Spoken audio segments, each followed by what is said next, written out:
Est-ce que vous voulez essayer avec moi? Obscurité, musique douce, Monsieur Richard profite d'une séance dans l'espace Snozelen. Proposé à l'origine aux enfants polyhandicapés, ce concept hollandais se met en place depuis les années 2000 dans les EHPAD auprès des personnes désorientées avec des troubles de la communication. Pour les personnes qui sont atteintes de la maladie d'Alzheimer, on sait qu'il y a des troubles qui peuvent toucher le langage, la reconnaissance des objets. Donc ça peut être travailler là-dessus dans la salle en discutant, par exemple avec les panneaux tactiles, en mettant des mots sur les choses qu'on ressent, que la personne ressent. C'est essayer de trouver des techniques de langage avec elle. Et puis c'est de la stimulation qui est importante pour essayer de maintenir les capacités cognitives aussi. Donc c'est beaucoup de choses comme ça. Les bulles? Oui. Est-ce que vous reconnaissez les couleurs? Non, ça c'est bleu. Oui.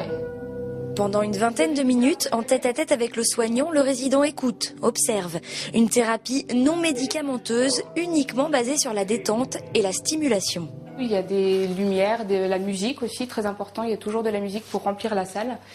Et après, voilà, c'est à la fois de l'exploration avec des choses tactiles, sonores, aussi gustatives. Ça peut être proposer des petites choses à goûter, faire travailler les papilles.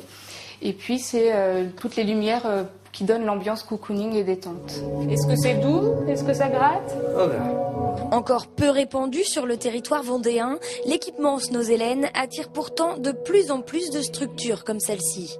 On fait des envieux, j'allais dire, et on a plusieurs résidences qui sont venues visiter notre salle Snozelen pour voir comment ils pourraient équiper leurs locaux. Et ça ouvre des portes à d'autres résidences et de voir que finalement dans un petit local, on arrive à apporter autre chose aux résidents et en termes de confort et de relaxation. Si l'utilisation de cette salle est préconisée auprès des résidents désorientés, souffrant par exemple de la maladie d'Alzheimer, elle reste un espace de relaxation pouvant profiter ponctuellement à d'autres personnes âgées en situation de stress ou d'anxiété passagère.